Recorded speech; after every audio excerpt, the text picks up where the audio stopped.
ಬುರುಡೆ gang SIT ಬಲೆಗೆ ಬಿತ್ತ. ಸಮೀರ್ ಚಿನ್ನಯ್ಯನ ವಿಚಾರಣೆಯಲ್ಲಿ ಬಯಲಾಗಿದ್ದೇನು? ಮಟ್ಟಣ್ಣವರ್ ತಿಮರೋಡಿಗೆ ಶುರುವಾಯ್ತಾ ಸಂಕಷ್ಟ? ಇದುವೇ ಚದುರಂಗದ ಮೊದಲ ಸ್ಟೋರಿ. ದೂತನ ಬೆನ್ನಟ್ಟಿದ ಎಸ್ಐಟಿ.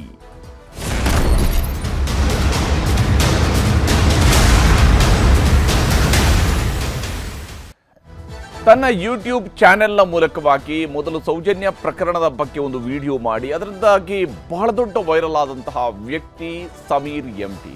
ಅದಾದ ನಂತರ ಸಮೀರ್ ಮಾಡಿದಂತಹ ವಿಡಿಯೋಗಳು ಬಹಳ ದೊಡ್ಡ ಮಟ್ಟದಲ್ಲಿ ವೈರಲ್ ಆಗಿತ್ತು. ಅದರಲ್ಲೂ ವಿಶೇಷವಾಗಿ ಆತ ಸರಿಸುಮಾರು 1 ತಿಂಗಳ ಹಿಂದೆ ಮಾಡಿದಂತಹ 23 ನಿಮಿಷಗಳ ಒಂದು ವಿಡಿಯೋ ಏನಿತ್ತು, ಅದು ಈಗಿನ SIT ತನಿಖೆಗಿಂತ ಮುಂಚಿತವಾಗಿ ಮತ್ತು ಇಲ್ಲಿ ಬಹಳಷ್ಟು ಸತ್ಯಗಳಿದ್ದಾವೆ. ಸಾವಿರಾರು ಜನರ ಅತ್ಯಾಚಾರ ಆಗಿದೆ, ಸಾವಿರಾರು ಜನರ ಕೊಲೆಗಳಾಗಿದ್ದಾವೆ, ಹುಡುಕದಲ್ಲೆಲ್ಲ ಹೆಣಗಳು ಸಿಕ್ಕಿಬಿಡ್ತವೆ ಅನ್ನುವಂತಹ ರೀತಿಯಲ್ಲಿ ಆ ವಿಡಿಯೋದಲ್ಲಿ ಆತ ಉಲ್ಲೇಖವನ್ನು ಮಾಡಿದ್ದ. ಅಷ್ಟೇ ಅಲ್ಲದೆ ಇದೇ ಚಿನ್ನಯ್ಯನಿಗೆ ಭೀಮನ ಹೆಸರಿಟ್ಟಿದ್ದ. ಮುಂದುವರೆದು ಆ ಭೀಮ ಯಾವ ರೀತಿಯಾಗಿ ಕೆಲಸ ಮಾಡ್ತಾ ಇದ್ದ ಅನ್ನೋದರ ಬಗ್ಗೆ ಎಲ್ಲವೂ ಕೂಡ ತನ್ನ ಯೂಟ್ಯೂಬ್ನಲ್ಲಿ ಆತ ಹೇಳ್ಕೊಂಡಿದ್ದ. ದೊಡ್ಡ ಮಟ್ಟದ ವೈರಲ್ ಅದು ಕೂಡ ಆಗಿತ್ತು. ಆದರೆ ಈಗ ಅದೇ ವಿಡಿಯೋ ಸಮೀರ್ MDಗೆ ಸಂಕಷ್ಟವನ್ನು ತಂದಿಟ್ಟಿದೆ. ಬೆಳ್ತಂಗಡಿಯ SIT ಕಚೇರಿಯಲ್ಲಿ ಯೂಟ್ಯೂಬರ್ ಸಮೀರ್ MDಯ ವಿಚಾರಣೆ ಮುಂದುವರೆದಿದೆ. ಯಾಕಂದರೆ ಕೇವಲ ವಿಡಿಯೋ ಮಾಡಿದ್ದು ಮಾತ್ರ ಅಲ್ಲ, ನಿಮ್ಮ ರಕ್ತ ಕುದಿಯೋದಿಲ್ವಾ ಅನ್ನುವಂತಹ ಮಾತುಗಳು ಕೂಡ ಆತನ ವಿಡಿಯೋದಲ್ಲಿ ಸೇರಿಕೊಂಡಿತ್ತು. ಹೀಗಾಗಿ ಧರ್ಮಸ್ಥಳದ ವಿಚಾರದ ವಿಡಿಯೋಗಳ ಸತ್ಯಾಸತ್ಯತೆಗಳ ಪರಾಮರ್ಶೆ ಈಗ ನಡೀತಾ ಇದೆ. ಮಹೇಶ್ ಶೆಟ್ಟಿ ತಿಮರೋಡಿ ಸಂಬಂಧಿಕರ ಕಾರ್ನಲ್ಲೇನೆ ಸಮೀರ್ ಇವತ್ತು ಕೂಡ SIT ಮುಂದೆ ವಿಚಾರಣೆಗೆ ಹಾಜರಾಗೋದಕ್ಕೆ ಬಂದಿದ್ದು ಮಹೇಶ್ ಶೆಟ್ಟಿ ತಿಮರೋಡಿಯವರ ಸಂಬಂಧಿಕರ ಕಾರ್ನಲ್ಲಿ, ಅವರ ಸಹೋದರನ ಕಾರ್ನಲ್ಲಿ. ಧರ್ಮಸ್ಥಳ ಸಂಬಂಧಿತ ವಿಡಿಯೋಗಳ ಪೂರ್ವಾಪರದ ಬಗ್ಗೆಯೂ ಕೂಡ ಸಮೀರ್ಗೆ ಈಗ ಪ್ರಶ್ನೆಯನ್ನು ಹಾಕಲಾಗ್ತಾ ಇದೆ. ಆತ ಯಾವ ಕಾರಣಕ್ಕಾಗಿ ಇಂತಹ ವಿಡಿಯೋಗಳನ್ನು ಮಾಡಿದ್ದಾನೆ? ಆತ ಸಡನ್ ಆಗಿ ಆತನಿಗೆ ಧರ್ಮಸ್ಥಳದ ವಿಚಾರಗಳ ಬಗ್ಗೆ ಇಷ್ಟೊಂದು ಇಂಟ್ರೆಸ್ಟ್ ಬಂದಿರೋದು ಯಾವ ಕಾರಣಕ್ಕಾಗಿ ಅನ್ನೋದರ ಬಗ್ಗೆಯೂ ಕೂಡ ಆತನ ಪ್ರಶ್ನಿಸಲಾಗ್ತಾ ಇದೆ. ಆತನ ಚಾನೆಲ್ನಲ್ಲಿ ಬಹುತೇಕ 20 ವಿಡಿಯೋಗಳು ಮಾತ್ರ ಸದ್ಯಕ್ಕೆ ಎಕ್ಸಿಸ್ಟ್ ಇರುವಂಥ. ಆತ ಮೊದಲು ಮಾಡಿದಂತಹ ವಿಡಿಯೋ ಆತನ ವಿಡಿಯೋ ಚಾನೆಲ್ನಲ್ಲಿ, ಯೂಟ್ಯೂಬ್ ಚಾನೆಲ್ನಲ್ಲಿ ಸಿಗ್ತಾ ಇಲ್ಲ. ಆದರೆ ಆತ ಹಿಂದೆ ಸೌಜನ್ಯ ಪ್ರಕರಣದ ಬಗ್ಗೆಯೂ ಕೂಡ ಒಂದು ವಿಡಿಯೋ ಮಾಡಿದ್ದ. ಅದಾದ ನಂತರ ಆತ ಧರ್ಮಸ್ಥಳದ ಬಗ್ಗೆ ಇತ್ತೀಚೆಗೆ ಮಾಡಿದಂತಹ ವಿಡಿಯೋ ಅದು ಕೂಡ ಬಹಳ ದೊಡ್ಡ ಮಟ್ಟದಲ್ಲಿ ವೈರಲ್ ಆಗಿತ್ತು. ಸಹಜವಾಗಿಯೇ ಸಮೀರ್ MD ಕನ್ನಡದ ಯೂಟ್ಯೂಬರ್ಗಳಲ್ಲಿ ಒಬ್ಬ ಪಾಪ್ಯುಲರ್ ಯೂಟ್ಯೂಬರ್ ರೀತಿಯಲ್ಲಿ ಆತನ ವಿಡಿಯೋಗಳು ವೈರಲ್ ಆಗಿರುವಂಥದ್ದು ಕೂಡ ಗೋಚರ. ಯಾಕಂದರೆ ಮಿಲಿಯನ್ಸ್ ಗಟ್ಟಲೆಯಲ್ಲಿ ಆತನಿಗೆ ವಿಡಿಯೋಗೆ ವ್ಯೂಸ್ ಬಂದಿರುವಂಥದ್ದು ಕೂಡ ಇದ್ದೇ ಇದೆ. ಈ ಕಾರಣಕ್ಕಾಗಿಯೇ ಈಗ ಸಮೀರ್ನನ್ನ ವಿಚಾರಣೆಗೆ ಒಳಪಡಿಸಲಾಗ್ತಾ ಇದೆ. ಯಾವ ಉದ್ದೇಶ ಇತ್ತು? ಆತ ಸಾವಿರಾರು ಕೊಲೆಗಳಾಗಿದ್ದಾವೆ, ಅತ್ಯಾಚಾರಗಳಾಗಿದ್ದಾವೆ, ಪ್ರತಿನಿತ್ಯವೂ ಕೂಡ ಅಲ್ಲಿ ಏನು ಹೆಣಗಳು ಬರ್ತಾ ಇದ್ವು. ಹಾಗೆ ಹೆಣಗಳು ಬಂದು ಹೋಗುವ ಸಂದರ್ಭದಲ್ಲಿ ಅಲ್ಲೊಂದು ಕಾರು ಬರ್ತಾ ಇತ್ತು. ಆ ಕಾರ್ ಬಂದು ಹೋದ ನಂತರ ಈ ಹೆಣ ಇರುವಂಥದ್ದು ಗೊತ್ತಾಗ್ತಿತ್ತು. ಆತನಿಗೆ ಮಾಹಿತಿ ರೂಮ್ನಿಂದ ಒಂದು ಮಾಹಿತಿ ಬರ್ತಾ ಇತ್ತು. ಅದರ ಪ್ರಕಾರವಾಗಿ ಈತ ಹೂತು ಹಾಕ್ತಾ ಇದ್ದ. ಈ ರೀತಿಯಾದಂಥ ಎಲ್ಲ ಸ್ಟೋರಿಯನ್ನು ಆತ ತನ್ನ ವಿಡಿಯೋ ಮೂಲಕವಾಗಿ ಹೇಳಿದ್ದ. ಕೇವಲ ಸ್ಟೋರಿ ಹೇಳೋದು ಮಾತ್ರ ಅಲ್ಲ, ಅದರ ಜೊತೆಗೇ ನಿಮ್ಮ ರಕ್ತ ಕುದಿಯೋದಿಲ್ವಾ ಅನ್ನುವಂತಹ ಅಂಶದ ಬಗ್ಗೆಯೂ ಕೂಡ ಉಲ್ಲೇಖ ಮಾಡಿದ್ದು ಇದೆ. ಇದನ್ನು ಆತನ ವಿರುದ್ಧ ದಾಖಲಾಗಿರತಕ್ಕಂಥ FIRನಲ್ಲೂ ಕೂಡ ಉಲ್ಲೇಖ ಮಾಡಲಾಗಿದೆ. ಹಾಗಾದರೆ ಸಮೀರ್ಗೆ ಸಂಕಷ್ಟ ಎದುರಾಗಿರುವಂಥದ್ದಕ್ಕೆ ಕಾರಣ ಏನೇನು, ಆತ ಯಾವ ಸ್ವರೂಪದಲ್ಲಿ ಆತನ ವಿಚಾರಣೆ ಸಾಗ್ತಾ ಇದೆ ಅನ್ನೋದನ್ನು ಕೂಡ ನೋಡಬೇಕು. ಸಮೀರ್ಗೆ 2ನೇ ದಿವಸವೂ ಕೂಡ ಯೂಟ್ಯೂಬರ್ ಸಮೀರ್ನ ವಿಚಾರಣೆಯನ್ನು SIT ಅಧಿಕಾರಿಗಳು ಮಾಡ್ತಾ ಇದ್ದಾರೆ. ಆತನ ವಿಚಾರಣೆ ಮುಂದುವರೆದಿದೆ. ಆತನಿಂದ ಮಾಹಿತಿಯನ್ನು ಕಲೆ ಹಾಕುವಂತಹ ಕೆಲಸವನ್ನು ಪೊಲೀಸರು ಮಾಡ್ತಾ ಇದ್ದಾರೆ.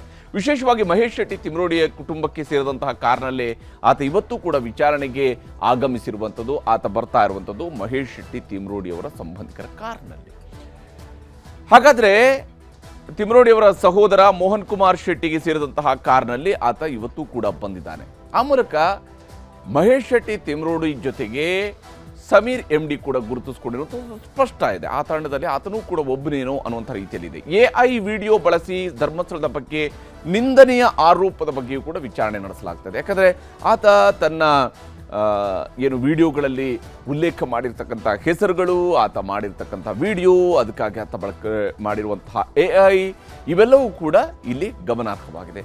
ಪೊಲೀಸರ ಸೂಚನೆಯಂತೆ ಮೊಬೈಲ್ ಮತ್ತು ಲ್ಯಾಪ್ಟಾಪ್ಗಳನ್ನು ಕೂಡ ಸಮೀರ್ ತಂದಿದ್ದಾನಂತೆ. ಆತ ಅದನ್ನು ಪೊಲೀಸರಿಗೆ ಒಪ್ಪಿಸಬೇಕಾಗಿದೆ. ಯಾಕಂದರೆ ಪೊಲೀಸರು ಕೇಳಿದ್ದಾರೆ ಆತನ ಬಳಿಯಿಂದ ಮೊಬೈಲ್ ಲ್ಯಾಪ್ಟಾಪ್ಗಳನ್ನು ಕೂಡ ಆತನನ್ನು ಕೇಳಿದ್ದಾರೆ. ಯಾಕಂದರೆ ಆತನನ್ನು ಅರೆಸ್ಟ್ ಮಾಡಿ ನಂತರ ಸೀಸ್ ಮಾಡುವಂಥ ಇಲ್ಲ, ಆತನನ್ನು ವಿಚಾರಣೆ ಮಾತ್ರ. ಆತನಿಗೆ ಈಗಾಗಲೇ ಜಾಮೀನನ್ನು ಕೋರ್ಟ್ ಕೊಟ್ಟಿತ್ತು, ನಿರೀಕ್ಷಣಾ ಜಾಮೀನು ಮಂಜೂರಾಗಿತ್ತು. ಹೀಗಾಗಿ ವಿಡಿಯೋ ಮಾಡಿದಂತಹ ವ್ಯಕ್ತಿ ಕ್ಯಾಮ್ರಾದ ಬಗ್ಗೆಯೂ ಕೂಡ ಮಾಹಿತಿಯನ್ನು ಸಂಗ್ರಹಿಸಲಾಗ್ತಾ ಇದೆ. ಆತನ ವಿಡಿಯೋವನ್ನು ಯಾರು ರೆಕಾರ್ಡ್ ಮಾಡಿದ್ರು, ಆತನೇ ಸೆಲ್ಫಿ ವಿಡಿಯೋ ಮಾಡಿದ್ನ ಅಥವಾ ಯಾರಾದರೂ ಪರ್ಟಿಕ್ಯುಲರ್ ಕ್ಯಾಮ್ರಾ ಪರ್ಸನ್ ಇದ್ನ, ಯಾವ ಡಿವೈಸ್ನಲ್ಲಿ ವಿಡಿಯೋವನ್ನು ರೆಕಾರ್ಡ್ ಮಾಡಿಕೊಳ್ಳಲಾಗಿದೆ, ಅಂದರೆ ಕ್ಯಾಮ್ರಾ ಮೂಲಕವಾಗಿ ರೆಕಾರ್ಡ್ ಮಾಡಲಾಗಿದೆಯಾ ಅಥವಾ ಮೊಬೈಲ್ ಕ್ಯಾಮ್ರಾದಲ್ಲಿನೇ ವಿಡಿಯೋ ರೆಕಾರ್ಡ್ ಮಾಡಿಕೊಳ್ಳಲಾಗಿದೆಯಾ, ವಿಡಿಯೋ ಮಾಡಿದಂಥ ವ್ಯಕ್ತಿ ಕ್ಯಾಮ್ರಾ ಬಗ್ಗೆಯೂ ಕೂಡ ಮಾಹಿತಿಯನ್ನು ಸಂಗ್ರಹ ಮಾಡಲಾಗ್ತಾ ಇದೆ. ವಿಶೇಷವಾಗಿ ಎಡಿಟ್ ಮಾಡೋದಕ್ಕೆ ಬಳಸಿದಂಥ ಸಾಫ್ಟ್ವೇರ್ ಬಗ್ಗೆಯೂ ಕೂಡ ಮಾಹಿತಿಯನ್ನು ಸಂಗ್ರಹಿಸಲಾಗ್ತಾ ಇದೆ. ಆತ ಯಾವ ಸಾಫ್ಟ್ವೇರನ್ನು ಬಳಕೆ ಮಾಡಿಕೊಂಡು ವಿಡಿಯೋವನ್ನು ಎಡಿಟ್ ಮಾಡ್ತಾ ಇದೆ, ಯಾಕಂದರೆ ಆತ AI ಬಳಕೆ ಮಾಡ್ಕೊಂಡಿದ್ದಾರಲ್ಲ, ಇದು ಎಲ್ಲಿಂದ ಮತ್ತು ಆತ ಯಾವ ಸಾಫ್ಟ್ವೇರ್ ಬಳಕೆ ಮಾಡಿಕೊಂಡಿದ್ದ, ಈ ಅಂಶಗಳ ಬಗ್ಗೆಯೂ ಕೂಡ ಆತನಿಂದ ಮಾಹಿತಿಯನ್ನು ಕಲೆ ಹಾಕಲಾಗ್ತಾ ಇದೆ. ಮ್ಯಾಜಿಸ್ಟ್ರೇಟ್ ಮೂಲಕ ಆತನ ಧ್ವನಿ ಮಾದರಿಯನ್ನು ಸಂಗ್ರಹಿಸುವ ಸಿದ್ಧತೆಯೂ ಕೂಡ ಮಾಡಿಕೊಳ್ಳಲಾಗಿದೆ. ಯಾಕಂದರೆ ಮ್ಯಾಜಿಸ್ಟ್ರೇಟ್ ಅವರ ಅನುಮತಿಯನ್ನು ಪಡ್ಕೊಳ್ಬೇಕಾಗತ್ತೆ, ಆತನ ವಾಯ್ಸ್ ಸ್ಯಾಂಪಲನ್ನು ತಗೊಳ್ಬೇಕು ಅಂತ ಹೇಳಿದ್ರೆ. ಯಾಕಂದರೆ ಆತನ ವಾಯ್ಸು, ಆತನ ಯೂಟ್ಯೂಬ್ನಲ್ಲಿರುವಂತಹ ವಾಯ್ಸು ಇವೆಲ್ಲವೂ ಕೂಡ ತುಲನೆ ಆಗಲೇಬೇಕಾಗತ್ತೆ. ಯಾಕಂದರೆ ಇದು ಇನ್ವೆಸ್ಟಿಗೇಷನ್ನ ಸಂದರ್ಭ. ಹೀಗಾಗಿ ತನಿಖಾಧಿಕಾರಿಗಳು ಈ ಎಲ್ಲ ಅಂಶಗಳನ್ನು ಕೂಡ ತನಿಖೆ ನಡೆಸ್ತಾ ಇದ್ದಾರೆ. ಆತನ ಧ್ವನಿ ಮಾದರಿಯನ್ನು ಕೂಡ ಸಂಗ್ರಹಿಸಲಾಗ್ತಾ ಇದೆ. ಇಲ್ಲಿ ಸಮೀರ್ MD ತಾನು ಮಾಡಿರ್ತಕ್ಕಂತಹ ವಿಡಿಯೋಗಳಿಗೆ ಸಂಬಂಧಪಟ್ಟಂತೆ ಸ್ಪಷ್ಟನೆಯನ್ನು ಈಗ SIT ಅಧಿಕಾರಿಗಳಿಗೆ, ಪೊಲೀಸರಿಗೆ ನೀಡಲೇಬೇಕಾಗತ್ತೆ. ಅವ್ರಿಗೆ ಈ ವಿಚಾರಗಳಲ್ಲಿ ಏನೇನು ನಡೆದಿದೆ ಅನ್ನೋಂಥದ್ದನ್ನು ಕೂಡ ಈಗ ಮಾಹಿತಿಗಳನ್ನು ವಿನಿಮಯ ಮಾಡಬೇಕಾಗತ್ತೆ. ವಿಶೇಷವಾಗಿ ಇಲ್ಲಿ ಯೂಟ್ಯೂಬರ್ ಸಮೀರ್ನ ಆದಾಯದ ಮೂಲವನ್ನು ಕೂಡ SIT ಜಾಲಾಡ್ತಾ ಇದೆ. ವಿಶೇಷವಾಗಿ ಆತನಿಗೆ ಎಲ್ಲಿಂದ ಹಣ ಬಂದಿದೆ ಅಂತ ಹೇಳಿ, ಆತನಿಗೆ ಯಾವ ಸ್ವರೂಪದಲ್ಲಿ ಆತನ ಸಂಪಾದನೆ ಇತ್ತು, ಹೇಗೆ ಸಂಪಾದನೆ ಇತ್ತು ಅಂತ ಹೇಳಿ. ಯಾಕಂದರೆ ಒಂದು ವಿಡಿಯೋ ಮಾಡಿದಾಗ ಅದು ದೊಡ್ಡ ಮಟ್ಟದಲ್ಲಿ ವೈರಲ್ ಆದಾಗ ಸಹಜವಾಗಿಯೇ ಅದರಲ್ಲಿ ಲಕ್ಷಾಂತರ ರೂಪಾಯಿ ಆತನಿಗೆ ಆದಾಯ ಬರುವಂಥ ಅವಕಾಶ ಇದ್ದೇ ಇರುತ್ತೆ. ಆ ಅವಕಾಶ ಇಲ್ಲಿ ಸಮೀರ್ MDಗೂ ಕೂಡ ಇದ್ದೇ ಇರುತ್ತೆ. ಆದರೆ ಅದರ ಹೊರತಾಗಿ ಆತನಿಗೆ ಏನಾದರೂ ಆದಾಯ ಇತ್ತಾ ಅಂತ ಹೇಳಿ, ಈಗ 1 ಮಿಲಿಯನ್ 2 ಮಿಲಿಯನ್ನಷ್ಟು ಒಂದು ವಿಡಿಯೋ ವೈರಲ್ ಆದಾಗ ಸಹಜವಾಗಿಯೇ ಒಂದು ದೊಡ್ಡ ಮಟ್ಟದ ಅಮೌಂಟ್ ಆತನಿಗೆ ಬಂದಿರುತ್ತೆ. ಹೀಗಿರುವಾಗ ಕೇವಲ ಯೂಟ್ಯೂಬ್ ಮೂಲಕವಾಗಿ ಮಾತ್ರ ಆದಾಯ ಬಂದಿದೆಯಾ, ಅದರ ಹೊರತಾದಂಥ ಆದಾಯ ಬಂದಿದೆಯಾ, ವಿಡಿಯೋ ಮಾಡಿದ ಉದ್ದೇಶ ಹಣಕಾಸು ಲಾಭಕ್ಕಾಗಿನ ಅನ್ನೋದರ ಬಗ್ಗೆಯೂ ಕೂಡ ಮಾಹಿತಿಯನ್ನು ಸಂಗ್ರಹಿಸಲಾಗುತ್ತೆ. ಯಾವ ಉದ್ದೇಶಕ್ಕಾಗಿ ಈತ ವಿಡಿಯೋ ಮಾಡಿದ್ದ, ಹಣಕ್ಕಾಗಿ ತಪ್ಪು ಸುಳ್ಳು ವಿಷಯ ಹಂಚಿದ್ದಾನೆಯೇ ಅನ್ನೋದರ ಬಗ್ಗೆಯೂ ಕೂಡ ಪರಾಮರ್ಶೆ ಮಾಡಲಾಗ್ತಾ ಇದೆ. ಆತ ಮಾಡಿರುವಂಥ ಬೇರೆ ಬೇರೆ ವಿಡಿಯೋಗಳ ಬಗ್ಗೆಯೂ ಕೂಡ ಮನವರಿಕೆಯನ್ನು ಮಾಡಿಕೊಳ್ಳಲಾಗುತ್ತೆ, ಮಾಹಿತಿಯನ್ನು ಕಲೆ ಹಾಕಲಾಗುತ್ತೆ. ವಿಶೇಷವಾಗಿ ಈತ ಹಣಕ್ಕಾಗಿ ತಪ್ಪು ಅಥವಾ ಸುಳ್ಳು ವಿಷಯಗಳನ್ನು ಹಂಚಿದಾನ, ಯೂಟ್ಯೂಬ್ನಿಂದ ಹಣ ಬಂದಿದ್ದು ಖಾತೆಗೆ ಜಮಾ ಆಗಿದ್ದರ ಪರಿಶೀಲನೆಯೂ ಕೂಡ ಮಾಡಲಾಗ್ತಾ ಇದೆ. ಯಾಕಂದರೆ ಈಗ ವಿದೇಶಿ ಫಂಡಿಂಗ್ ಅಂತೇಳಿ ಏಕಾಏಕಿಯಾಗಿ ಇಲ್ಲಿಗೆ ಬಂದು ನಿಲ್ಲಕ್ಕಾಗೋದಿಲ್ಲ. ಯಾಕಂದರೆ ಯೂಟ್ಯೂಬ್ನಿಂದ ಬರ್ತಕ್ಕಂತಹ ಹಣವು ಕೂಡ ವಿದೇಶದಿಂದಲೇ ಟ್ರಾನ್ಸ್ಫರ್ ಆಗಿ ಬರುವಂತಹ ಹಣ, ಹೀಗಾಗಿ ಫಾರೆಕ್ಸ್ ಮೂಲಕವಾಗಿಯೇ ಬರುವಂಥದ್ದು. ಆ ವಿಚಾರದಲ್ಲೂ ಕೂಡ ಮಾಹಿತಿಯನ್ನು ಸಂಗ್ರಹಿಸಲಾಗ್ತಾ ಇದೆ. ಮೂರನೇ ವ್ಯಕ್ತಿ ಸ್ಪಾನ್ಸರ್ ಏನಾದರೂ ಮಾಡಿದ್ರ ಈತನಿಗೆ, ಅಂದರೆ ಈತನಿಗೆ ಕಂಟೆಂಟು ಮತ್ತು ಅದಕ್ಕೆ ಬೇಕಾಗಿರುವಂಥ ಅಮೌಂಟು ಎರಡೂ ಕೂಡ ಈತನಿಗೆ ಏನಾದ್ರು ಸ್ಪಾನ್ಸರ್ಶಿಪ್ ಯಾರಾದರೂ ಮಾಡಿದಾರಾ, ಹಾಗೆಯೇ ಜನ ನೋಡಿದ್ರಿಂದಲೇ ಈತನಿಗೆ ದುಡ್ಡು ಬಂತ, ಕೇವಲ ಜನರಿಕ್ ಆಗಿ ಬರ್ತಕ್ಕಂತಹ ದುಡ್ಡು ಮಾತ್ರ ಬಂತ, ಆರ್ಗ್ಯಾನಿಕ್ ಆಗಿ ಬರ್ತಕ್ಕಂತಹ ದುಡ್ಡು ಮಾತ್ರ ಬಂದಿದೆಯಾ ಅಥವಾ ಅದರ ಹೊರತಾಗಿ ಏನಾದರೂ ಇದೆಯಾ, ಅದರ ವಹಿವಾಟು ಏನು, ಇವುಗಳ ಬಗ್ಗೆಯೂ ಕೂಡ ಮಾಹಿತಿಯನ್ನು ಕಲೆ ಹಾಕಲಾಗ್ತಾ ಇದೆ. ಧೂತ ಚಾನಲನ್ನು ಆರಂಭಿಸಿದ್ದು ಏಕೆ ಮತ್ತು ಅದರ ಉದ್ದೇಶ ಏನಿತ್ತು, ಯಾವ ಕಾರಣಕ್ಕಾಗಿ ಈತ ಇಂಥದ್ದೊಂದು ಯೂಟ್ಯೂಬ್ ಚಾನಲನ್ನು ಶುರು ಮಾಡ್ತಾನೆ, ಅದರ ಉದ್ದೇಶ ಏನಿತ್ತು, ಚಾನೆಲ್ನ ಹಣಕಾಸು ವ್ಯವಹಾರ ಯಾರ ಕೈಯಲ್ಲಿದೆ, ಅದು ಸ್ವತಃ ಈತ ಒಬ್ಬನ ಕೈಯಲ್ಲಿರುವಂಥದ್ದು ಅಥವಾ ಬೇರೆ ಯಾರದಿದೆ, ಅಂದರೆ ಎಲ್ಲ ಆ್ಯಂಗಲ್ಗಳಲ್ಲೂ ಕೂಡ ಇಲ್ಲಿ ತನಿಖೆಯನ್ನು ನಡೆಸಲಾಗುತ್ತೆ. ಅದರ ಭಾಗವಾಗಿಯೇ ಈಗ ಸಮೀರ್ನನ್ನು ವಿಚಾರಣೆಗೆ ಒಳಪಡಿಸಲಾಗಿದೆ. ತಿಂಗಳಿಗೆ ಎಷ್ಟು ಆದಾಯ ಬರುತ್ತೆ ಅನ್ನೋದ್ರ ಬಗ್ಗೆ ಕೂಡ ಅಕೌಂಟ್ಗಳ ಪರಿಶೀಲನೆಯನ್ನು ನಡೆಸಲಾಗುತ್ತೆ. ತಿಂಗಳಿಗೆ ಈತನಿಗೆ ಎಷ್ಟು ಆದಾಯ ಇತ್ತು, ಅಂದರೆ 1 ಅಥವಾ 2 ವಿಡಿಯೋ ತುಂಬ ಚೆನ್ನಾಗಿ ಓಡ್ತಾ ಇದೆ, ಆತನಿಗೆ ಮಿಲಿಯನ್ ಗಟ್ಟಲೆ ವ್ಯೂಸ್ ಬರುತ್ತೆ ಅಂತ ಹೇಳಿದಾಗ ಸಹಜವಾಗಿ ಆತನಿಗೆ ಒಂದು ದೊಡ್ಡ ಮಟ್ಟದ ಆದಾಯ ಇದ್ದೇ ಇರುತ್ತೆ. ಆ ಆದಾಯ ಎಷ್ಟರ ಮಟ್ಟಿಗೆ ಆದಾಯ ಆತನಿಗೆ ತಂದು ಕೊಟ್ಟಿದೆ ಅನ್ನುವಂಥರ ಬಗ್ಗೆ. ಆದರೆ ಆತ ಕಂಟಿನ್ಯೂಸ್ ಆಗಿ ವಿಡಿಯೋಗಳನ್ನು ಮಾಡಿ ಅವೆಲ್ಲವೂ ಕೂಡ ವಾರದಲ್ಲಿ 2 ಅಥವಾ 3 ವಿಡಿಯೋ ಮಾಡಿರತಕ್ಕಂಥ ಉದಾಹರಣೆಗಳು ಕಾಣ್ತಾ ಇಲ್ಲ. ಬದಲಿಗೆ ಆತ ತಿಂಗಳಿಗೆ 2-3 ವಿಡಿಯೋಗಳು ಮಾತ್ರ ಮಾಡಿರುವಂಥದ್ದು ಕೂಡ ಗೋಚರಿಸುತ್ತೆ. ಹೀಗಾಗಿ ರಾಜಕೀಯ ಸಾಮಾಜಿಕ ಸಂಘಟನೆಗಳಿಂದ ಹಣಕಾಸು ಸಹಾಯ ಏನಾದರೂ ಸಿಕ್ಕಿದೆಯಾ, ಈತ ಬೇರೆ ಬೇರೆ ಸಂದರ್ಭಗಳಲ್ಲಿ ಮಾಡುವಂತಹ ವಿಡಿಯೋಗಳಿಂದಾಗಿ ಕೇವಲ ಇದರಿಂದಾಗಿಯೇ ಆತನ ಹಣಕಾಸು ವ್ಯವಹಾರ ನಡೆಸೋದಕ್ಕೆ ಸಾಧ್ಯನಾ ಅಥವಾ ಅದರ ಹೊರತಾಗಿ ಏನಾದರೂ ಇದೆಯಾ ಅನ್ನುವಂಥದ್ದನ್ನು ಹುಡುಕುವಂತಹ ಕೆಲಸವೂ ಕೂಡ ಈಗ ನಡೀತಾ ಇದೆ. 2025ರ ಜುಲೈ ತಿಂಗಳಿನಲ್ಲಿ ಬಂದ ಆದಾಯ ಎಷ್ಟು ಅನ್ನೋದ್ರ ಬಗ್ಗೆಯೂ ಕೂಡ ಪರಿಶೀಲನೆಯನ್ನು ನಡೆಸಲಾಗುತ್ತೆ. ಯಾಕಂದರೆ ಆತ ಕಡೆಯದಾಗಿ ಮಾಡಿದಂತಹ ವಿಡಿಯೋ ಜುಲೈ ತಿಂಗಳಿನಲ್ಲಿ ಮಾಡಿರುವಂಥದ್ದು. ಅದಾದ ನಂತರ ಆತ ಯಾವುದೇ ವಿಡಿಯೋವನ್ನು ಪೋಸ್ಟ್ ಮಾಡಿರಲಿಲ್ಲ. ಹೀಗಾಗಿ ಆ ವಿಡಿಯೋದ ಮೂಲಕವಾಗಿ ಆತನಿಗೆ ಎಷ್ಟು ಹಣ ಬಂದಿದೆ, ಧರ್ಮಸ್ಥಳದ ಬಗ್ಗೆ ವಿಡಿಯೋ ಬಿಟ್ಟಾಗಲೇ ಸಮೀರ್ ಹೆಚ್ಚು ಮುನ್ನೆಲೆಗೆ ಬಂದಿದ್ದು ಅನ್ನೋದು ಕೂಡ ಗಮನಾರ್ಹ ಸಂಗತಿ. ಅಲ್ಲಿವರೆಗೆ ಆತನಿಗೆ ಇನ್ನೂ 10,000ದಷ್ಟು ಸಬ್ಸ್ಕ್ರೈಬರ್ಸ್ ಇರಲಿಲ್ಲ. ಇವತ್ತು ಆತನಿಗೆ 1 ಮಿಲಿಯನ್ಗಿಂತ ಹೆಚ್ಚು ಸಬ್ಸ್ಕ್ರೈಬರ್ಸ್ ಇದ್ದಾರೆ ಅಂತ ಹೇಳಿದ್ರೆ ಹೇಗಾಯಿತು, ಯಾವ ಕಾರಣಕ್ಕಾಗಿ? ಧರ್ಮಸ್ಥಳದ ವಿಚಾರದಿಂದಾಗಿಯೇ ಈತನಿಗೆ ಇಷ್ಟೂ ಕೂಡ ಆಯ್ತಾ? ಯೂಟ್ಯೂಬರ್ ಸಮೀರ್ ಆದಾಯದ ಮೂಲವನ್ನು ಈಗ SIT ಅಧಿಕಾರಿಗಳು ಕೂಡ ಜಾಲಾಡ್ತಾ ಇದ್ದಾರೆ. ಆತನ ಪ್ರತಿಯೊಂದು ಅಂಶಗಳ ಬಗ್ಗೆಯೂ ಕೂಡ ಮಾಹಿತಿಯನ್ನು ಕಲೆ ಹಾಕಲಾಗ್ತಾ ಇದೆ. ಇಲ್ಲಿ ಬಹಳ ಮುಖ್ಯವಾಗಿ ಮುಂದುವರೆದಿರುವಂತಹ ತನಿಖೆಯ ವಿಚಾರದಲ್ಲಿನೇ ಇರುವಂಥದ್ದು, ಈ ಚಿನ್ನಯ್ಯ ಗ್ಯಾಂಗ್ಗೂ ಕೂಡ ಸಂಕಷ್ಟ ಎದುರಾಗಿದೆ. ಚಿನ್ನಯ್ಯನನ್ನು ಮುಂದಿಟ್ಟುಕೊಂಡು ಧರ್ಮಸ್ಥಳವನ್ನು ಡಿಫೇಮ್ ಮಾಡುವಂತಹ, ಧರ್ಮಸ್ಥಳಕ್ಕೆ ಬಗ್ಗೆ ಅಪಪ್ರಚಾರ ಮಾಡ್ತಕ್ಕಂತಹ ಕೆಲಸವನ್ನು ಕೆಲವರು ಮಾಡಿದ್ದಾರೆ ಎನ್ನುವಂಥದ್ದು. ಬೆಳ್ತಂಗಡಿಯ SIT ಕಚೇರಿಯಲ್ಲಿ ಚಿನ್ನಯ್ಯನ ವಿಚಾರಣೆಯೂ ಕೂಡ ಮುಂದುವರೆದಿದೆ. ಆತನಿಂದ ಮಾಹಿತಿಯನ್ನು ಕಲೆ ಹಾಕಲಾಗ್ತಾ ಇದೆ. ಸಂಘಟಿತವಾಗಿ ಪ್ಲಾನ್ ಅಂತ ಬಾಯಿ ಬಿಟ್ಟಿದ್ದಾನೆ ಚಿನ್ನಯ್ಯ. ಆತ ಹೇಳೋ ಪ್ರಕಾರ ಸಂಘಟಿತವಾದಂತಹ ಪ್ಲಾನ್ ನಡೆದಿದ್ದಿಲ್ಲ ಅಂತೇಳಿ, ಕತೆ ಕಟ್ಟದವರು ಹಾಗಿದ್ರೆ ಯಾರು ಅಂತ ಬಾಯಿ ಬಿಡಿಸುವಂತಹ ಕೆಲಸವನ್ನು ಈಗ SIT ಮಾಡ್ತಾ ಇದೆ. ಈ ಕತೆ ಎಲ್ಲಿಂದ ಶುರುವಾಯಿತು? ತಿಮರೋಡಿ ಹಾಗೂ ಮಟ್ಟಣ್ಣವರ್ ಸಂಪರ್ಕದ ಬಗ್ಗೆಯೂ ಕೂಡ ತೀವ್ರ ವಿಚಾರಣೆಗೆ ಒಳಪಡಿಸಲಾಗ್ತಿದೆ. ಈತನೇ ನೇರವಾಗಿ ತಿಮರೋಡಿ ಮತ್ತು ಗಿರೀಶ್ ಮಟ್ಟಣ್ಣವರ್ ಅವರನ್ನ ಭೇಟಿಯಾದ್ನ, ಅಥವಾ ಅವರುಗಳು ಈತನನ್ನು ಅಪ್ರೋಚ್ ಮಾಡಿ ಈತನನ್ನು ಕರ್ಕೊಂಡು ಬಂದ್ರ ಅಂತ ಹೇಳಿ ತಿಮರೋಡಿ ಗಿರೀಶ್ ಮಟ್ಟಣ್ಣವರ್ಗೆ ನೋಟಿಸ್ ನೀಡುವಂತಹ ಸಾಧ್ಯತೆಯೂ ಕೂಡ ದಟ್ಟವಾಗಿದೆ. ಈ ವಿಚಾರದಲ್ಲಿ ಅವರು ಕೂಡ ತಮ್ಮ ಹೇಳಿಕೆಗಳನ್ನು SIT ಮುಂದೆ ದಾಖಲಿಸಬೇಕಾಗಬಹುದು. ಸಂಘಟಿತ ಅಪರಾಧ ಅಂತೇಳಿ ಕೇಸ್ ದಾಖಲಿಸುವ ಸಿದ್ಧತೆಯನ್ನು ಕೂಡ SIT ಮಾಡಿಕೊಳ್ತಿದೆ. ಅಂದರೆ ಇದು ಒಬ್ಬನೇ ಅಲ್ಲ, ಇದರ ಜೊತೆಗೆ ಬೇರೆ ಬೇರೆಯವರು ಸೇರಿ ಒಂದು ಸಂಘಟಿತವಾದಂಥ ಅಪರಾಧವನ್ನು ಎಸಗಿದ್ದಾರೆ ಅಂತೇಳಿ. ಸಹೋದರನ ಎದುರು ಈಗಾಗಲೇ ದೂರುದಾರ ಚಿನ್ನಯ್ಯ ತಪ್ಪೊಪ್ಪಿಕೊಂಡಿದ್ದಾನೆ ಅಂತೇಳಿ ಆತನ ಸಹೋದರ ತಾನಾಸಿ ಹೇಳಿಕೊಂಡಿದ್ದಾನೆ. ಸಹೋದರ ತಾನಾಸಿ ಮುಂದೆ ದೂರುದಾರ ತಪ್ಪೊಪ್ಪಿಕೊಂಡಿದ್ದಾನಂತೆ. ತಾನು ಯಾರ್ದೋ ಮಾತುಗಳನ್ನು ಕೇಳಿಕೊಂಡು ನಾನು ತಪ್ಪು ಮಾಡಿದ್ದೀನಿ ಅಂತ ಹೇಳ್ಕೊಂಡು ಆತ ಕಣ್ಣೀರು ಹಾಕಿದ್ದಾನೆ ಅಂತ ಹೇಳ್ಕೊಂಡು ತಾನಾಸಿ ಹೇಳ್ಕೊಂಡಿದ್ದಾನೆ. ಹೀಗಾಗಿ ನಿಜಕ್ಕೂ ಚಿನ್ನಯ್ಯನ ಉದ್ದೇಶ ಹಾಗಾದ್ರೆ ಏನಿತ್ತು? ಯಾರು ಈತನ ಹಿನ್ನೆಲೆಯಲ್ಲಿ ಇಟ್ಕೊಂಡು ಈತನನ್ನ ಪಾತ್ರಧಾರಿ ಮಾಡಿದಂತಹ ಸೂತ್ರಧಾರಿ ಹಾಗಾದ್ರೆ ಯಾರು? ಯಾರೋ ಒಬ್ಬ ಸೂತ್ರಧಾರಿ ಇದಾನ. ಆ ಸೂತ್ರಧಾರಿ ಯಾರು? ಸೂತ್ರಧಾರಿಯ ಉದ್ದೇಶ ಏನಿತ್ತು ಈತನನ್ನ ಪಾತ್ರಧಾರಿ ಮಾಡ್ಕೊಳ್ಳೋದಕ್ಕೆ? ಈ ನಿಟ್ಟಿನಲ್ಲೂ ಕೂಡ SIT ಈಗ ತನಿಖೆಯನ್ನ ಮುಂದುವರಿಸಿದೆ. ಇಡೀ ಪ್ರಕರಣದ ಬಗ್ಗೆನ ಪೂರ್ವಾಪರಗಳನ್ನೆಲ್ಲವನ್ನು ಕೂಡ ಹುಡುಕಲಾಗ್ತಾ ಇದೆ. ಇನ್ನು ಬುರುಡೆ ಸೀಕ್ರೆಟ್ ಏನು ಅನ್ನುವಂಥ ವಿಚಾರಕ್ಕೆ ಬಂದಾಗ, ಈತ ಅಂದರೆ ಯಾವಾಗ ಚಿನ್ನಯ್ಯ ಒಂದು ಬುರುಡೆನ ತೆಗೆದುಕೊಂಡು ಬಂದು ಪೊಲೀಸರ ಮುಂದೆ ಇಟ್ಕೊಂಡು ಈ ಪ್ರಕರಣವನ್ನು ದಾಖಲಿಸ್ತಾನಲ್ಲ, ಆ ಬುರುಡೆಯ ಸೀಕ್ರೆಟ್ ಕೂಡ ಈಗ ಗೊತ್ತಾಗ್ತಾ ಇರೋದು. ಅಂದರೆ 6 ತಿಂಗಳ ಹಿಂದೆ 2 ಬುರುಡೆಗಳನ್ನು ಇವರ ತಂಡ ಪಡ್ಕೊಂಡಿತ್ತು ಅಂತ ಹೇಳಿ, ಚಿನ್ನಯ್ಯನನ್ನು ಒಳಗೊಂಡಿರ್ತಕ್ಕಂತಹ ಒಂದು ಟೀಮ್ ಇದು ಪಡ್ಕೊಂಡಿತ್ತು.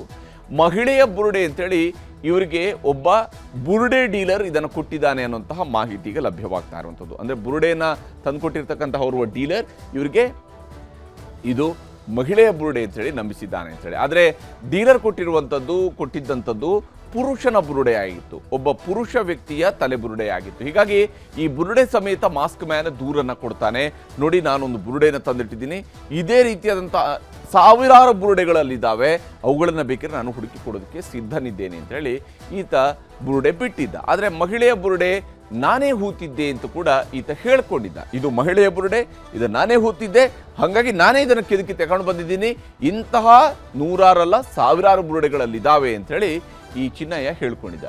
ಬುರುಡೆ ಪರೀಕ್ಷೆಯ ವೇಳೆ ಪುರುಷನದ್ದು ಅಂತೇಳಿ ಇದು ಗೊತ್ತಾಗಿದೆ. ಅಂದರೆ ಅದು ಮಹಿಳೆಯದ್ದೋ ಪುರುಷನದ್ದೋ ಅಂತೇಳಿ ಪರಿಶೀಲನೆ ಆದಾಗ ಅದು ಪುರುಷನ ಬುರುಡೆ ಅಂತೇಳಿ ಗೊತ್ತಾಗಿದೆ. ಮಾಸ್ಕ್ ಮ್ಯಾನ್ ಸಿಕ್ಕ ಹಾಕಿಕೊಂಡಿರುವಂಥದ್ದು ಇದೇ ಪಾಯಿಂಟ್ನಲ್ಲಿದೆ. ಅಂದರೆ ಈತನ ವೆರಿ ಪಾಯಿಂಟೇ ಹೇಳ್ತಾ ಇದೆ ಇದು ಪುರುಷನ ಬುರುಡೆ ಅಂತೇಳಿ. ಆದರೆ ನೀನು ಹೇಳ್ತಿರೋದು ಸುಳ್ಳ ಅಂತ ಹೇಳಿ ಬುರುಡೆ ಕತೆ ಕಟ್ಟಿದವರಿಗೆ ಈಗಾಗಲೇ ಟೆನ್ಷನ್ ಕೂಡ ಶುರುವಾಗಿದೆ. ಯಾಕಂದರೆ ಇಷ್ಟು ದೊಡ್ಡ ಪ್ರಮಾಣದಲ್ಲಿ ಬುರುಡೆಗಳಿದ್ದಾವೆ ಅಂತ ಹೇಳಿದಾರಲ್ಲ, ಅವ್ರಿಗೂ ಕೂಡ ಈಗ ಆತಂಕ ಎದುರಾಗಿದೆ. ಸುಮಾರು 5-6 ಜನರಿಗೆ SIT ಅವರು ನೋಟಿಸ್ ನೀಡುವಂತಹ ಸಾಧ್ಯತೆ ಇದೆ. ಆ ಮೂಲಕವಾಗಿ ನೋಟಿಸ್ ಕೊಟ್ಟು ಅವರನ್ನು ವಿಚಾರಣೆಗೆ ಒಳಪಡಿಸಿ ಸತ್ಯಾಸತ್ಯತೆಯನ್ನು ಪರಿಶೀಲನೆ ಮಾಡಬೇಕಾಗಿದೆ. ನಿಜಕ್ಕೂ ಈ ಪ್ರಕರಣ ಎಲ್ಲಿಂದ ಶುರುವಾಯಿತು, ಪಾಯಿಂಟ್ 0 ಎಲ್ಲಿರೋದು ಇದಕ್ಕೆ ಅಂತ ಹೇಳಿ ಅದು ಗೊತ್ತಾಗಬೇಕು. ನಾಗರಿಕ ಸಮಾಜಕ್ಕೂ ಕೂಡ ಅದರ ಅನಾವರಣ ಆಗಲೇಬೇಕಾಗತ್ತೆ, ಯಾವ ಸ್ವರೂಪದಲ್ಲಿ ಇದು ಶುರುವಾಗಿದೆ ಅಂತ ಹೇಳಿ. ಈ ವಿಚಾರಕ್ಕೆ ಸಂಬಂಧಪಟ್ಟಂತೆ ಈಗಾಗಲೇ ಈ ಥರ ಮಾಸ್ಕ್ ಕಳಚಿ ಬಿದ್ದಿದೆ. ಚಿನ್ನಯ್ಯನ ಬಗ್ಗೆ ಮಂಡ್ಯ ಹಾಗೂ ತಮಿಳುನಾಡಿನಲ್ಲೂ ಕೂಡ ಶೋಧ ನಡೆದಿದೆ, ಅಲ್ಲೂ ಕೂಡ ವಿಚಾರಣೆಗೆ ಒಳಪಡಿಸಲಾಗಿದೆ. ದೂರುದಾರನ ಹುಟ್ಟೂರು ಮಂಡ್ಯದ ಚಿಕ್ಕಬಳ್ಳಿಯಲ್ಲಿ ತನಿಖೆಯನ್ನು ನಡೆಸಲಾಗಿದೆ. ಚಿಕ್ಕಬಳ್ಳಿಯಲ್ಲಿ ಈಗಾಗಲೇ ತನಿಖೆ ನಡೆಸಲಾಗಿದೆ. ತಮಿಳುನಾಡಿನ ಚಿಕ್ಕರಸಿನ ಪಾಳ್ಯದಲ್ಲೂ ಕೂಡ ತೆರಳಿ ಅಲ್ಲಿಯೂ ಕೂಡ ಮಾಹಿತಿಯನ್ನು ಸಂಗ್ರಹಿಸಲಾಗಿದೆ. ಚಿಕ್ಕರಸಿ ಪಾಳ್ಯದಲ್ಲಿ ಗಾರ್ಮೆಂಟ್ಸ್ ಫ್ಯಾಕ್ಟರಿಯಲ್ಲಿ ಕೆಲಸ ಮಾಡ್ತಿದ್ದಂತೆ ಈ ಮಾಸ್ಕ್ ಮ್ಯಾನ್ ಚಿನ್ನಯ್ಯ ಗಾರ್ಮೆಂಟ್ಸ್ ಫ್ಯಾಕ್ಟರಿಯಲ್ಲಿ ಕೆಲಸ ಮಾಡ್ತಿದ್ದ. ಚಿಕ್ಕರಸಿಪಾಳ್ಯದಲ್ಲಿರುವ ಆತನ ಎರಡನೇ ಪತ್ನಿಯನ್ನು ಕೂಡ SIT ವಿಚಾರಣೆ ಮಾಡಿದೆ. ಆತನ ಪತ್ನಿ ವಿಚಾರಣೆಯನ್ನು ಮಾಡಿದೆ. 2022ರಲ್ಲಿ ಮತ್ತೆ ಉಜಿರೆಗೆ ಬಂದು ಅಲ್ಲಿ ಶೌಚಾಲಯದ ಕ್ಲೀನರ್ ಆಗಿ ಈತ ಕೆಲಸ ಮಾಡಿದ್ದ. ಈತ ಕ್ಲೇಮ್ ಮಾಡ್ಕೊಂಡ ರೀತಿಯಲ್ಲಿ 2014ರಲ್ಲಿ ಈತ ಓಡಿ ಹೋಗ್ತಾನೆ. ನಂತರ 2025ರಲ್ಲಿ ಈತ ಪ್ರತ್ಯಕ್ಷನಾಗ್ತಾನೆ ಅನ್ನುವಂಥದ್ದು ಅಲ್ಲ. 2022ರಲ್ಲಿ ಈತ ಉಜಿರೆಯಲ್ಲಿ ಕೆಲಸ ಮಾಡಿದ್ದಾನೆ, ಶೌಚಾಲಯದ ಕ್ಲೀನರ್ ಆಗಿ ಕೆಲಸ ಮಾಡಿದ್ದಾನೆ. 2 ತಿಂಗಳಿಗೆ ಮತ್ತೆ ಊರು ಸೇರ್ಕೊಂಡಿದ್ದ ಮಾಸ್ಕ್ ಮ್ಯಾನ್ ಚಿನ್ನಯ್ಯ ಕೇವಲ 2 ತಿಂಗಳು ಮಾತ್ರ ಅಲ್ಲಿ ಕೆಲಸ ಮಾಡಿದ್ದಾನೆ. 2 ತಿಂಗಳು ಕೂಡ ಪೂರ್ತಿಯಾಗಿ ಕೆಲಸ ಮಾಡೋಂಗಿಲ್ಲ. ಅಷ್ಟು ಬೇಗನೆ ಆತ ಅಲ್ಲಿಂದ ಊರು ಬಿಡ್ತಾನೆ. 2 ತಿಂಗಳಿಗೆ ಮತ್ತೆ ಊರು ಸೇರಿದ್ದ ಮಾಸ್ಕ್ ಮ್ಯಾನ್. ಇಲ್ಲಿ ಈ ಮಾಸ್ಕ್ ಮ್ಯಾನ್ ಚಿನ್ನಯ್ಯನಿಗೆ ಕೆಲಸ ಕೊಟ್ಟಂತಹವರು ಹಾಗೆಯೇ ಆತನ 2ನೇ ಪತ್ನಿಯ ಮಾತುಗಳು ಏನಿತ್ತು ಅನ್ನೋದನ್ನು ನಿಮ್ಗೆ ತೋರಿಸ್ತೀನಿ. ಉಜಿರೆ ಬಸ್ ಸ್ಟ್ಯಾಂಡಿನ ವಾಶ್ರೂಮ್ ಅನ್ನು ನಾನು ನಿರ್ವಹಣೆ ಮಾಡ್ತಿರೋದು. ಹಾಗೆ ಬಸ್ ಸ್ಟ್ಯಾಂಡ್ ವಾಶ್ರೂಮ್ಗೆ ಬಂದಿದ್ದ. ಒಂದು 15-20 ದಿವಸ ಕೆಲಸ ಮಾಡಿದ. ಅಲ್ಲಿ ಅವನಿಗೆ ಸರಿಯಾಗಲಿಲ್ಲ. ನನಗೆ ಇದು ಬೇಡ, ನಾನು ಅಲ್ಲಿಗೆ ತ್ಯಾಜ್ಯ ನಿರ್ವಹಣಾ ಘಟಕಕ್ಕೆ ಹೋಗ್ತೇನೆ ಅಂತ ಹೇಳಿದ. ಸರಿ, ಅಲ್ಲಿಗೆ ಬಾಗಾದ್ರೆ ಅಂತ ಹೇಳಿದೆ. ಅಲ್ಲಿಗೆ ಬಂದರು. ಅಲ್ಲಿ ಇಬ್ಬರಿಗೆ, ಗಂಡ ಹೆಂಡತಿಗೆ ಇಬ್ಬರಿಗೂ ಕೆಲಸ ಕೊಟ್ಟೆ. ಸ್ವಲ್ಪ ದಿವಸ ಕೆಲಸ ಮಾಡಿದ್ರು. ಮತ್ತೆ ಅವನ ಅಕ್ಕನಿಗೆ ಮತ್ತು ಅವನಿಗೆ ಏನೋ ಸರಿ ಬೀಳಲಿಲ್ಲ. ಹಾಗೆ ಒಂದು ದಿವಸ ರಾತ್ರಿ ಬಂದ, ದನಿಯವರೇ ನಮ್ಮ ಅತ್ತೆ ತೀರಿ ಹೋಗಿದ್ದಾರೆ, ನಾನು ಊರಿಗೆ ಹೋಗ್ತೇನೆ, ನನಗೆ ಸ್ವಲ್ಪ ದುಡ್ಡು ಬೇಕು ಅಂತ ಹೇಳಿದ. ನಾನು ದುಡ್ಡು ಯಾವಾಗ ಕೊಡ್ತಿದ್ದೆ ಅವನಿಗೆ, ಎಷ್ಟು 1,000 ಏನೋ ಕೊಡ್ಲಿಕ್ಕಿತ್ತು ಅವನಿಗೆ. ಮತ್ತೆ ಒಂದು 4,000 ರೂಪಾಯಿ ದುಡ್ಡು ಕೊಟ್ಟೆ ಅವನಿಗೆ. ಅದು 4,000 ರೂಪಾಯಿ ಇಟ್ಕೊಂಡು ಹೋದ. ಮತ್ತೆ ಬರಲಿಲ್ಲ. ಅವನ ಫೋನ್ ನಂಬರ್ ಸಮೇತ ನನ್ನ ಹತ್ರ ಇಲ್ಲ. ಇವಳ ಹತ್ರ ಕೇಳಿದೆ, ಅಕ್ಕನ ಹತ್ರ, ಏನ ಬರಲಿಲ್ಲ, ಚೆನ್ನ ಬರಲಿಲ್ಲ ಅಂತ. ಇಲ್ಲದೆ ಅವನು ನನ್ನ ಹತ್ರ ಜಗಳ ಮಾಡಿ ಹೋಗಿದ್ದಾನೆ, ಬಹುಶಃ ಅವನಿಗೆ ಬರೋದಿಲ್ಲ ಅಂತ ಹೇಳಿ. ಕೆಲಸಕ್ಕೆ ಹೋಯ್ತನಂತೆ ಹೋದವ್ರು ಸರ್. ಮತ್ತೆ 2 ತಿಂಗಳಾಯ್ತು ಅವ್ರ ಮನೆಗೆ ಬರ್ಲಿಲ್ಲ ಸರ್. ಆದ್ರೆ ಟಿವಿನಲ್ಲಿ ನೋಡ್ತಾ ಇದ್ದೆ ನಾನು. ಏತಕ್ಕೆ ಹಿಂಗ ಆಗಿದ್ದದ, ಏನಾಯ್ತು ಅಂತ ನನ್ಗೆ ಗೊತ್ತಿಲ್ಲ ಸರ್. ಆದ್ರೆ ನಮ್ಮ ಹತ್ರ ಏನಾದ್ರು ಹೇಳ್ತಾ ಇರ್ಲಿಲ್ಲ, ಇದ್ರ ಬಗ್ಗೆ ಎಲ್ಲ ಹೇಳ್ತಾ ಇರ್ಲಿಲ್ಲ ಸರ್. ತುಂಬಾ ಒಳ್ಳೆಯವ್ರು ಸರ್ ಅವರು. ಎಲ್ಲಾ ಕಡೆನೂ ಅವ್ರು ಒಳ್ಳೆಯವ್ರಂತೆ ಹೇಳ್ತಾ ಇದ್ರು ಸರ್. ಒಂದ್ ಜಗಳಕ್ಕೆ ಏನು ಎದಕ್ಕೂ ಹೋಗೋದಿಲ್ಲ ಸರ್. ಅವ್ರು ಕುಡಿಯೋದು, ಬೀಡಿ ಕುಡಿಯೋದು ಏನು ಕೂಡ ಅವ್ರಿಗೆ ಇಲ್ಲ ಸರ್. ತುಂಬಾ ಒಳ್ಳೆಯವ್ರು ಸರ್. ಹೀಗೆ 2ನೇ ಪತ್ನಿ ಆತ ಒಳ್ಳೆಯವನು ಅಂತ ಕೂಡ ಹೇಳ್ತಾರೆ. ಆದರೆ ಯಾಕೆ 2 ತಿಂಗಳಿಂದ ಈತ ಕೆಲಸಕ್ಕೆ ಹೋದವನು ಬಂದಿಲ್ಲ ಅಂತ ಕೂಡ ಹೇಳ್ತಾರೆ. ಏನಾಗಲಿ, ಈಗಾಗಲೇ ಆತನ ಮಾಸ್ಕ್ ಅಂತೂ ಕಳಚಿ ಬಿದ್ದಿದೆ. ಆತ ಏನು, ಆತನ ಹಿಂದೆ ಇದ್ದಂಥವ್ರು ಯಾರು ಈ ಇಡೀ ಕಥೆಯ ಸೂತ್ರಧಾರರು ಅನ್ನುವಂಥದ್ದು ಗೊತ್ತಾಗಬೇಕು. ಆ ಸೂತ್ರಧಾರರ ಹುಡುಕಾಟವನ್ನು ಬಹುಶಃ SIT ಮಾಡುತ್ತಾ ಅನ್ನುವಂಥದ್ದೇ ಈಗಿರುವಂತಹ ಪ್ರಶ್ನೆ.